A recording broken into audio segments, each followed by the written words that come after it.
Okay, yeah, so thanks Gail. Yeah, so we sort of started to get involved with the Fieldays innovations, I think probably about 3 years ago. One of the guys attended the judging program in the Fieldays innovations, and that was sort of like pretty interesting, and from there the relationships built out to be a little bit more involved.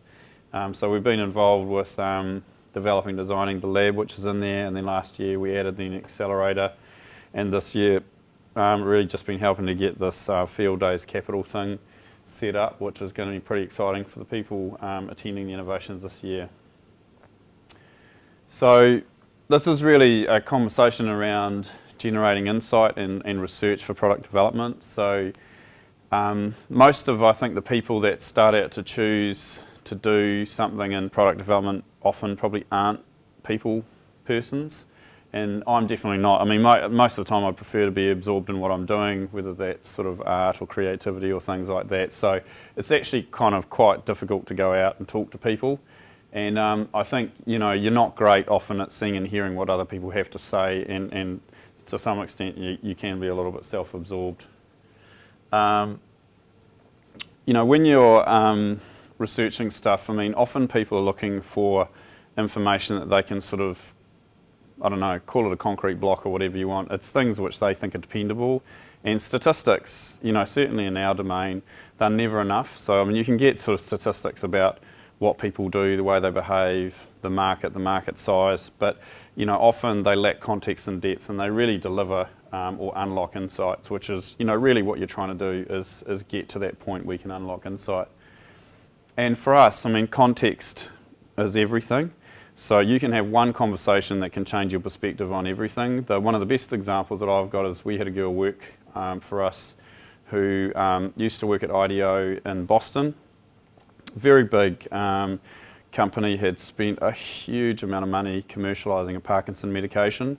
There's a liquid versus the current medication, which is sort of a powdered form.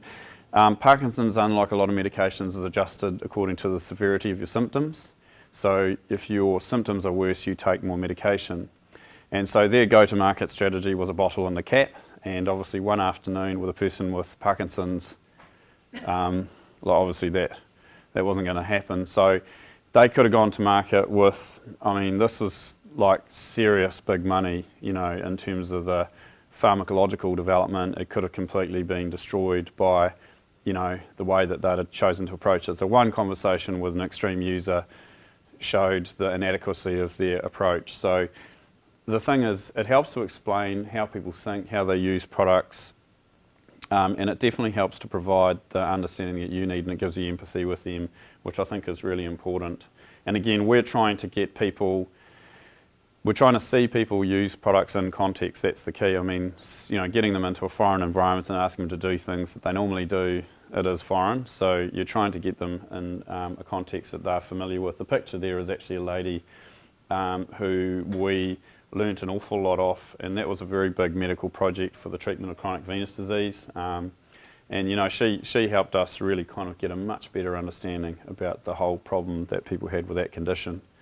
I think also you're trying to combine, certainly in our work, we're trying to combine the analytical, humanistic and creative approaches in one, because I think, you know, solutions don't really come from analysis, and that's where people get, I think, a little bit confused, is that, you know, you can analyse the living arse out of something, but it's not going to make the jump for you. So our approach will definitely combine facts, figures and observations and try and actually turn those around. And I think that three-dimensional picture, so at the start of a project, it's almost like setting a compass bearing, and the problem is that if you set 5 degrees wrong after 2 years, 5 degrees is a lot of room.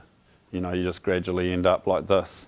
And so the accuracy of your compass bearing is certainly, you know, it's defined by the quality of the thinking and the work that you do up front. And I think research, this is something that I probably, the company that I started, Locus Research, is obviously called Locus Research for a reason. Research is, from my perspective, like super important to product development. It, you know, helps us with the biggest insights, but also it is the best risk management tool, because we generally have a view that before you get into idea generation, you should be researching things, because people get fixated on ideas, and instead of seeing other things for what they are, rather than sort of concentrating on idea generation first, we're much more interested in understanding what's going on first, and then allowing that to then drive the ideas, because I think it's a much more natural way. So it should really be something that can refresh your perspective and give you a new perspective on something that you're doing. And, as with something, you might have a project that lasts 2 or 3 years. You've done this research as the start.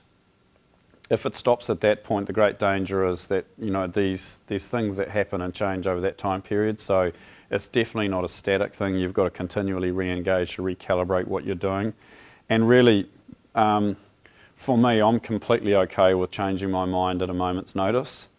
And sometimes it can sound ridiculous, but the thing is being dogmatic and holding on to perspectives when all of the things you see suggest otherwise is just a bad idea. So you've got to be humble enough to do that. And it's definitely going to help improve the chances you have of being successful. I remember going to one meeting.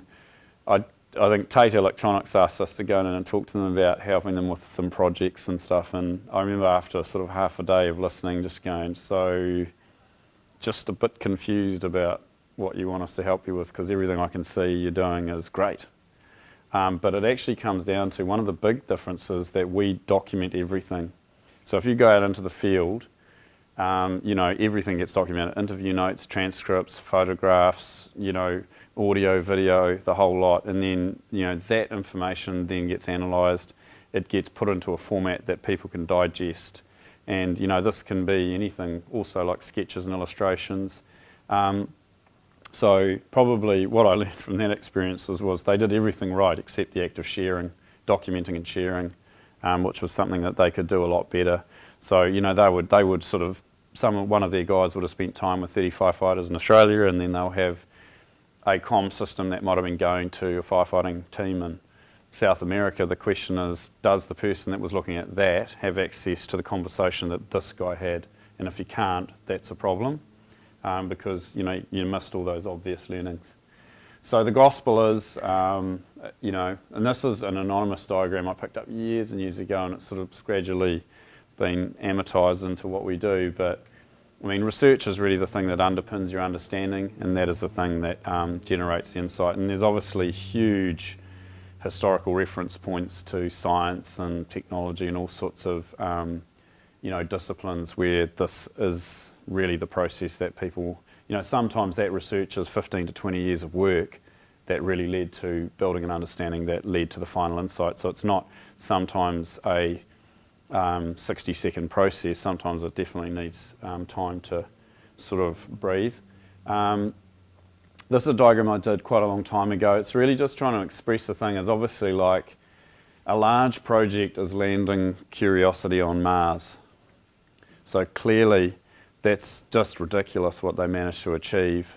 The science work that would have gone into it, the research, the work that's gone into it is so amazing. That research base had to be that big to be able to achieve that outcome. So if you can imagine the scope of your project and what you're trying to achieve is actually directly relevant to your research base.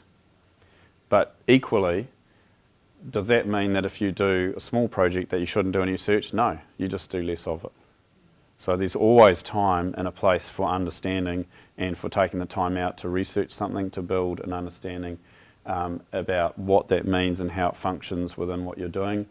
And I guess the thing here is that the higher the risk, the more preparation work we'll tend to do. And it's just important because, projects that require a big degree of change require a lot more effort to understand the ramifications of it, whether it's a medical device project or whether it's just a hard technology project. And I think people often think that generating insights or that sort of thing with customers is a highly fluid thing. It doesn't have to be. There's parts of it that are, but you have to be organised. So you've got to prepare well. You've got to be organised. The whole act of capturing things requires you to be organised in the first instance to ensure you have the stuff to capture what's going on, and then understanding and then interpretation. So if we sort of look at this, we're trying to define the objective and the plan for the approach we're going to use. We're using a variety of approaches to capture the data and then pulling those together and then translating those into insights. So if we have a look here, this is our specific, I suppose, approach, and because when we're specifically looking at generating insights, particularly with work of a qualitative nature like with customers, what we're trying to do is, prepare well, capture that research, then synthesize it. So up to the point of synthesis, we're really talking about facts. So it's saying, I observed this, this was interesting, this is what happened, but it is fact. It's supportable. You pull it. If someone questions it, you pull out a transcript. If someone questions it, you pull out a photograph. If someone questions it, you pull out a video. That is what happened. But, as I've said before, that's actually not enough. Some people who are excellent at this type of work, one of the single biggest flaws in the total program when you're developing products is that they don't have this freedom to interpret. So when we get into interpretation, our report is issued up to the point of synthesis as fact. And then we're saying from there, we want basically the freedom to interpret. Now, you may not agree with my interpretation, and that's why the fact book sits there, but we're making it very clear that this interpretation is there to provoke what, it may be, it doesn't, not everyone agrees with it, but it's going to provoke people to start thinking about like what's really going on and what you should do with the outcomes. Yeah, I mean all of this stuff, again, documenting it really well is very important to, for people to be able to consume it. And I'll give a couple of examples in a slide or two of how we generally document this stuff, because making it available for people to use. We've had some projects that actually finished at the customer insight, but changed the way that people sell a product. For me, fantastic outcome. I mean, it doesn't have to result in the product being developed as long as it results in value that's being contributed to the business. And understanding and empathy, like a lot of this stuff is pretty well known. You're looking at what the user's the current experience is, what are the tensions and what are their frustrations, constraints, what are they constrained by, and what are their expectations. So those four things there can really unlock a lot of value when you're talking to someone that uses a similar type of product or works in a kind of environment that you're looking at as an area for innovation.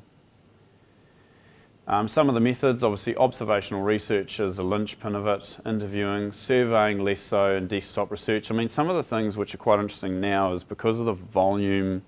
We did one project which was in dental, and I was really sort of sceptical about the project when we first got it, but then some of the research that came out was that the big dental companies would take a certain approach that was technology driven, and then you go into all the forums and these products are just universally pilloried, like just page after page after page, to the extent that you go, and then you go and look at the product specifically and you go, yeah, okay, I get it. So those those desktop things are still, perhaps even more so now, become even more valuable because they provide almost like a proxy for some of the qualitative feedback you could get from, and that actually, that single sort of bit of information or group of information the guys picked up changed my mind about the project, because this guy had taken a completely different pathway that wasn't technology driven. It was actually driven by the outcome, and in this case by the child. So very interesting. Synthesis, so often looking for patterns, clustering common themes. I mean, I've probably spent a little bit too much time in spreadsheets with some of this stuff, but I mean, if you get 55 responses from something, and just looking for some of the common things and the way that people are expressing stuff can be useful. Problems and forces, so forces for and forces against is a thing that we use a lot, and some of those, I mean, we developed it was a hip protector for people that predominantly elderly people, and the statistic that's of note, which is really the basis of the project, is that for people over the age of 65, 25% of the people that break their hip die in 12 months following the injury. So it's a pretty staggering statistic. So the problem is that you're trying to attenuate 130 joules of force which is, that's 28 kilos from 500 millimetres, and you're trying to attenuate that away from the graded trochanter, which is the bony spur that you feel here below your iliac crest. And the femoral neck, which goes into the pelvis, is what breaks. And so what you're trying to do is you're trying to dissipate all this force, which is fairly brute when you see a test rig running it, and you're trying to at the same time make something that's comfortable. Now, if you do forces for and forces against for this, there's only bloody one force for the reason why someone would want to bloody wear this thing, and that's they retain their independence, that's it. And the design team ever forgets that, they're in shit street, because, the problem is that someone does not want to wear this. So you've got to really be so focused on fixing that problem and making sure that you provide something that is a very strong counterbalance between comfort and force. So again, you've got to be visual, synthesize as you go. It's really important. One of the things we've trained people, you can get young people that start and then they're doing all this great work, but then they've forgotten to synthesize the work as they've gone, and all of a sudden, 3 months in, hey, where's the stuff? Like, you've got to almost drop it as you go, and while it's fresh, it is much more relevant, and you'll remember much more, not the major threads, but all the subtle things. And with observational research, you're definitely looking for subtle stuff. We're framing insights and point of view statements, and if we have a look at, I think the next slide is, so these, you've got your sort of report there, but then we're sort of translating into this stuff. So we've actually got these cards. So I've said to the people, the rule is, this is almost like poetry. You've got to be able to say, what is the point as simply as possible, and on the back of that, it explains in each card, on the back of it, it explains a whole lot more about what's going on with that particular insight. And most of the time we're saying, if you go back, the format is kind of literally limited to about 10. So you can't have 50. 50 is like too much. So we're trying to condense it down. But this stuff means that this can be provided to somebody else who wasn't directly involved in the project, and it can be used for them when they're working on a different project, but the insights and the concepts that were researched were relevant. Yep. So, the things that I think it's really important to remember is you've got to really plan your research. It's quite crucial. You have to leave the office. One of my friends, he was kind of an international photographer, and he was literally used to walk around with a 50mm static lens, and if you look at all of his photographs, he had to get his photographs, he had to get into the most amazing places. And the classic thing is obviously people thinking that they're going to enter a market somewhere 12,000 miles away and believing that they can do that without actually going there. And honestly, the statistics compared to the visit, the visit might have cost $5,000, but I'll tell you what, you get a lot more out of the visit than you will out of a stats book. Using a range of methods, I think we're strongly interested in the balance of qualitative and quantitative. Definitely appreciate the quantitative, but it has to be balanced with qualitative approaches, and qualitative approaches have to be given the same level of respect. Getting a mix of perspectives, internal, external, customers and experts. Again, anybody who is kind of tied to either using or doing it. The classic one is a medical device where you have a specialist that will refer the particular method of treatment. You've got a clinician which may administer it. You've got a nurse which may be involved with utilising it. Then you've got the patient. And all of those people's perspectives are equally relevant, because even the hospital administrator or procurement person might have to be in on the conversation, because if you don't consider all their views, you perhaps won't get through to even provide the benefit to the customer. And documenting all of the usable things. We end up using a lot of these resources much further downstream when you get into the market entry. So some of the guiding principles, having empathy, trying not to answer people's questions. So again, it's very easy to be the driver, whereas really you are there as the observer. You're just trying to understand what's going on, and if you step back from that, and that again, I'm not saying, look, my job is very directional and you have to make a lot of decisions, so you tend to, that's my behaviour, and so I'm actually not very good at this type of work. There's other people that are much better at it because they're much better at empathy and have a much better understanding around how to step back and listen to what someone's actually saying. Analysing that data when it's fresh, analysing in groups, because again, I think like we've sort of generally arrived at the view it's really hard to do this sort of work on your own. I think you sort of have to buddy up. It's better with 2 or more people.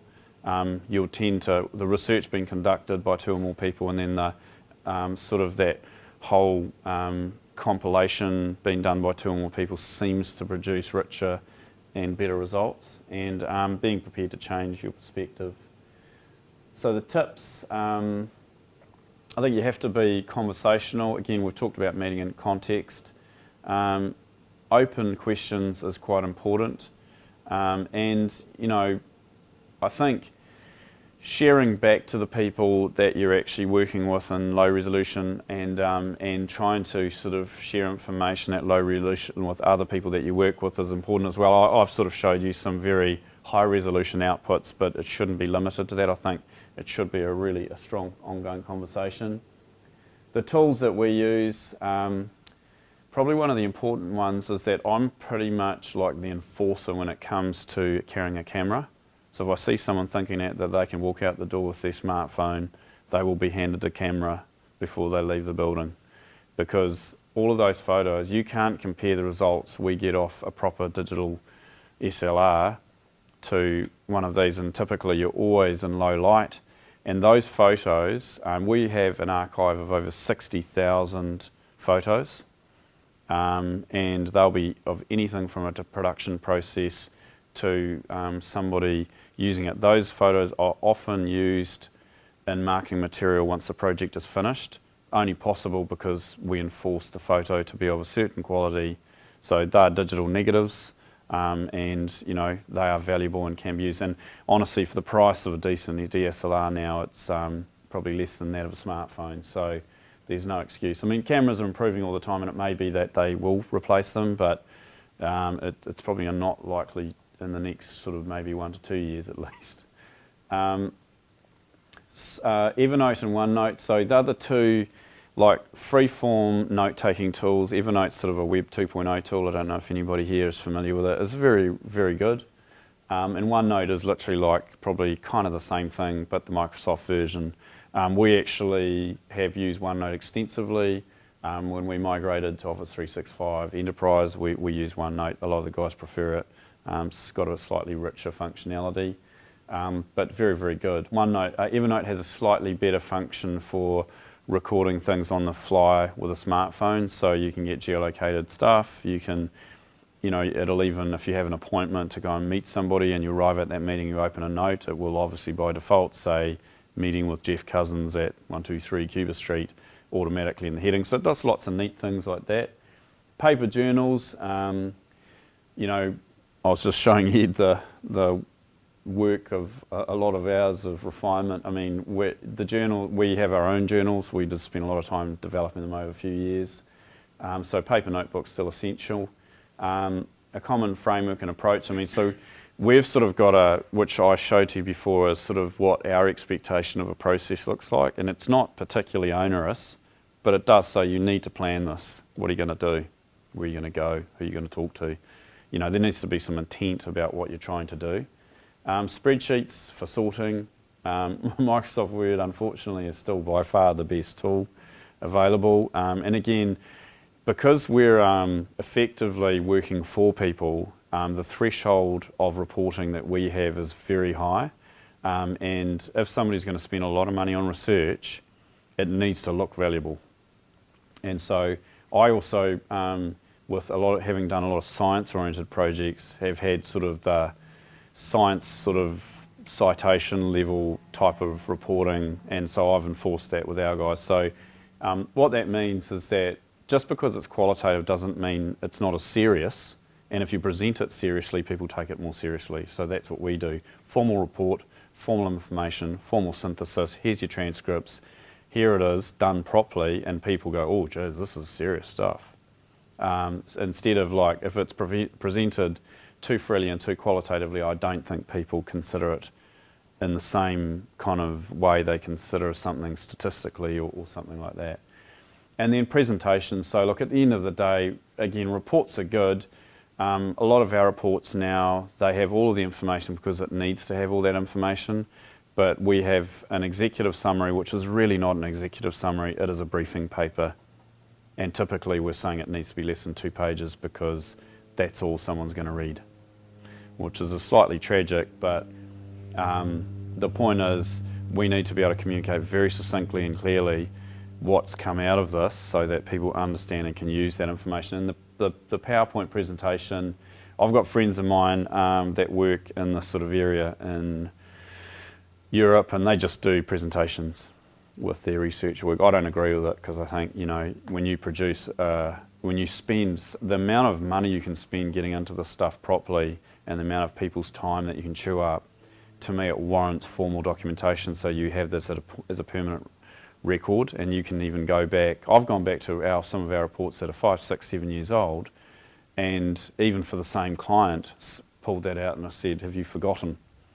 You know, go to page 5, have a look at that. Do we really need to go there? Or, you know, quite happy to have that conversation, but all of that information is really important. And but the presentation tools, obviously, I mean, the 2 ones there, PowerPoint and Keynote, and the only other tool that I think isn't on there is MindJet Mind Manager, which I have used extensively over a period of probably 10 to 15 years in a variety of different ways. It's really good. I did a big US research project, really, really big one. You know, possibly one of the biggest offshore research projects we've actually ever done. And that was, I did pretty much all of the fundamental research in a mind map, and this tool had the ability to export all of that information into a Word document.